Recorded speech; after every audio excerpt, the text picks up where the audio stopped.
Bayangkan kamu pergi menonton pertandingan sepak bola malam yang harusnya menyenangkan bersama orang-orang yang kamu cintai, tapi kamu tidak pulang. Sebanyak 135 orang mengalami itu pada malam 1 Oktober 2022 di Stadion Kanjuruhan, Malang.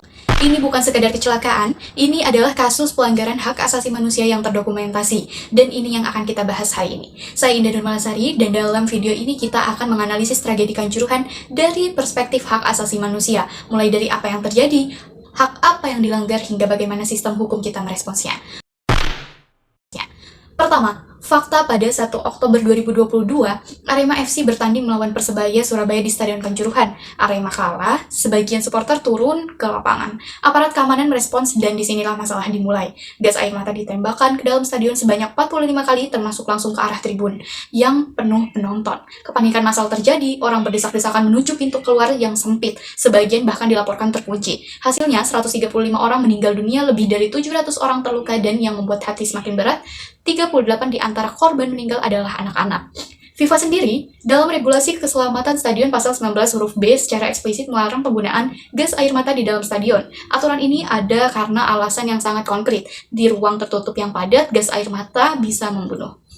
Sekarang, kita masuk ke inti analisis. Mengapa Kanjuruhan adalah kasus pelanggaran HAM bukan sekadar kecelakaan biasa? Pertama, hak yang paling fundamental, hak atas kehidupan. Pada Pasal 28A Undang-Undang Dasar 1945 menyatakan bahwa setiap orang berhak untuk hidup.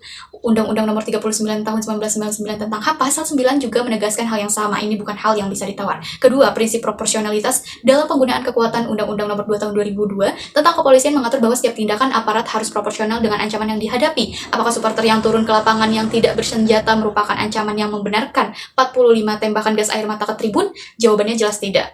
Ketiga, Indonesia meratifikasi Konvenen Internasional tentang Hak Sipil dan Politik atau ICCPR melalui Undang-Undang Nomor 12 Tahun 2005 Pasal 6. Konvenen ini menyatakan bahwa hak hidup tidak boleh dirampas secara sewenang-wenang. Kematian akibat tindakan aparat yang tidak proporsional adalah bentuk perampasan hak hidup yang sewenang-wenang. Komnas HAM dalam laporannya pada 2 November 2022 menyimpulkan hal yang sama. Setidaknya 7 dimensi pelanggaran HAM ditemukan, mulai dari excessive use of force, kegagalan melindungi hak anak, hingga pelanggaran prinsip bisnis dan HAM oleh penyelenggara liga. Yang membuat kasus ini kompleks adalah kenyataan bahwa ini bukan kegagalan satu pihak, ini adalah kegagalan berlapis. Lapis pertama, aparat di lapangan yang menggunakan gas air mata secara tidak proporsional, bahkan menggunakan gas air mata yang sebagian dilaporkan sudah kadaluarsa. Lapis kedua, penyelenggara PSSI, PT Liga Indonesia Baru, dan Arema FC yang mengabaikan standar keselamatan. Kapasitas stadion melebihi batas, pintu darurat yang tidak memadai. Ini bukan kesalahan teknis, ini adalah kegagalan tata kelola yang bisa diprediksi. Lapis ketiga, dan ini yang paling mengkhawatirkan, kegagalan sistem peradilan dalam menghadirkan keadilan. Pada Maret 2023, Pengadilan Negeri Surabaya menjatuhkan hukuman yang sangat ringan kepada para terdakwa. 2 polisi bahkan divonis bebas meski kemudian dibatalkan oleh Mahkamah Agung dalam kasasi. Keluarga korban menyebut vonis ini sebagai penghinaan terhadap 135 nyawa yang hilang. Dan dari perspektif HAM, mereka tidak salah. Impunitas ketika pelaku pelanggaran HAM tidak mendapatkan hukuman yang setimpal adalah bentuk pelanggaran HAM yang berlanjut. Lalu apa yang harus kita pelajari dari ini?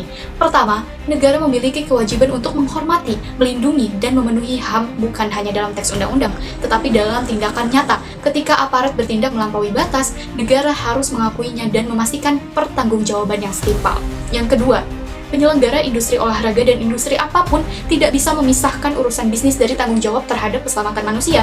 Prinsip Business and Human Rights yang diakui PBB menyatakan dengan tegas, entitas bisnis memiliki tanggung jawab untuk tidak menjadi pelaku pelanggaran HAM.